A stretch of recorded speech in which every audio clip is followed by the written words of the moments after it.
जय श्री हरि। आषाढ़ माह कृष्ण पक्ष योगिनी एकादशी।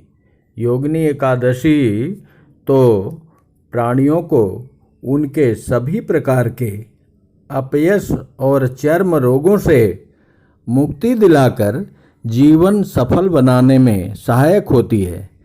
आषाढ़ माह के कृष्ण पक्ष की एकादशी के दिन भगवान विष्णु के निमित्त योगिनी एकादशी करने का विधान है, जो इस वर्ष 14 जून 2023 बुधवार को है। परमेश्वर श्री विष्णु जी ने मानव कल्याण के लिए अपने शरीर से पुरुषोत्तम मास की एकादशियों को मिलाकर कुल 26 एकादशियों को प्रकट किया। कृष्ण और शुक्ल पक्ष की पड़ने वाली इन एकादशियों के नाम और उनके गुणों के अनुसार ही उनका नामकरण भी किया गया है। सभी एकादशियां में नारायण समतुल्य फल देने का सामर्थ्य है। ये सभी भक्तों की मनोकामनाओं को पूर्ण करके विष्णु लोक प्रदान करने में सक्षम है।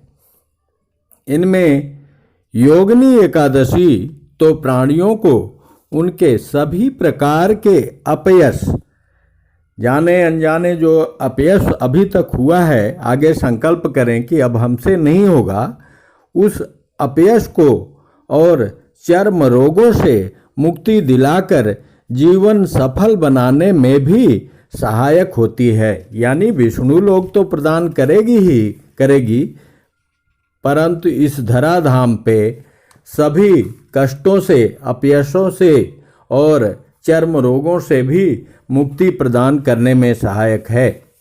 योगिनी एकादशी पूजा और फल। इस दिन भगवान विष्णु के साथ साथ पीपल के वृक्ष की पूजा का भी विधान है।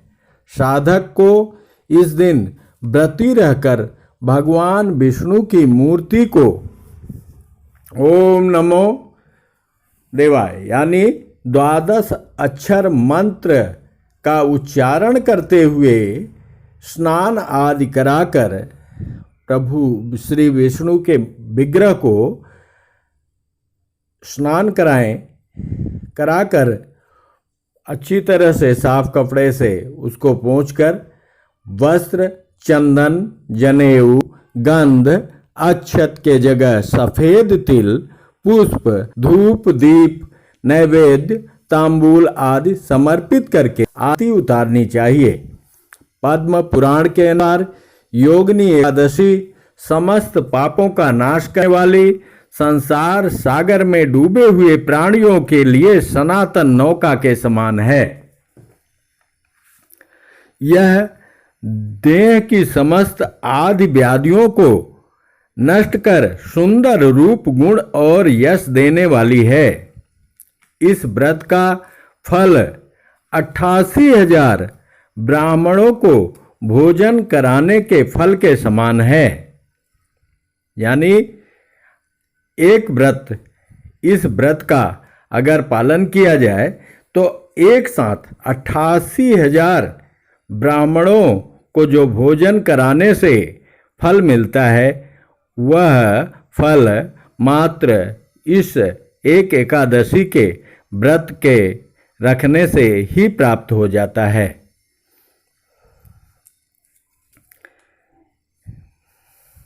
इस एकादशी के संदर्भ में श्री कृष्ण ने धर्मराज युधिष्ठिर को एक कथा सुनाई थी, जिसमें राजा कुबेर के श्राप से कोढ़ी होकर हेममाली नामक यक्ष मार्कंडेय ऋषि के आश्रम में जा पहुंचा। ऋषि ने योग बल से उसके दुखी होने का कारण जान लिया और योगिनी एकादशी व्रत करने की सलाह दी। यक्ष ने ऋषि की बात मानकर उत्तम व्रत का पालन किया और दिव्य शरीर धारण कर स्वर्गलोक को चला गया।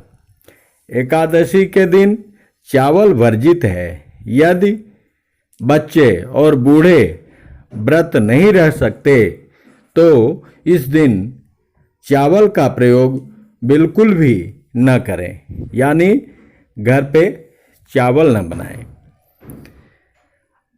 आषाढ़ कृष्णा योगिनी एकादशी का महात्म्य।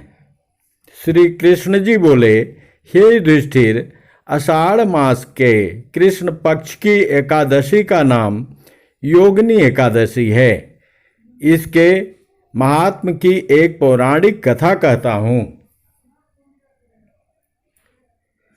अलकापुरी में शंकर के भक्त कुबेर जी रहते थे। पूजा के लिए हेममाली पुष्प लाया करता था। उसकी स्त्री अति सुंदर थी, नाम उसका विशालाक्षी था। हेममाली एक दिन मानसरोवर से पुष्प तोड़कर घर आया। पत्नी की छवि देखकर कामातुर हो गया। पूजा के फूल भूल गए। कुबेर भंडारी रास्ता देखते रह गए और माली के घर कोकसास की क्रीड़ाएं होने लगी। यक्षपति कुबेर ने गुप्त यक्षों को भेजा। वह उसके कुकर्मों को देख गए और उस महाअंधे ने उनको न देखा। कुबेर ने माली को बुलाकर कहा, अरे महापापी नीच, तूने मेरे पूज्यवर जी का तिरस्कार किया। इस कारण श्राप देता हूँ, तू स्त्री के वियोग से दुख भोगेगा, मृत्यु लोक में जाकर कोढ़ी होगा। कुबेर के श्राप से वह माली पृथ्वी पर गिराया गया। स्त्री का वियोग हो गया, कोढ़ी बनकर कष्ट पाने लगा। शरीर से तो दुर्गंध आती थी, परंतु अंतःकरण उसका दर्पण के समान शुद्ध था। शंकर भक्ति के प्रभाव से उसे पिछले जन्म की स्मृति थी। प्रायश्चित करने के लिए वह हरिद्वार में आया। गंगा जी का स्नान किया, परंतु मधुमक्खियों ने पीछा न छोड़ा।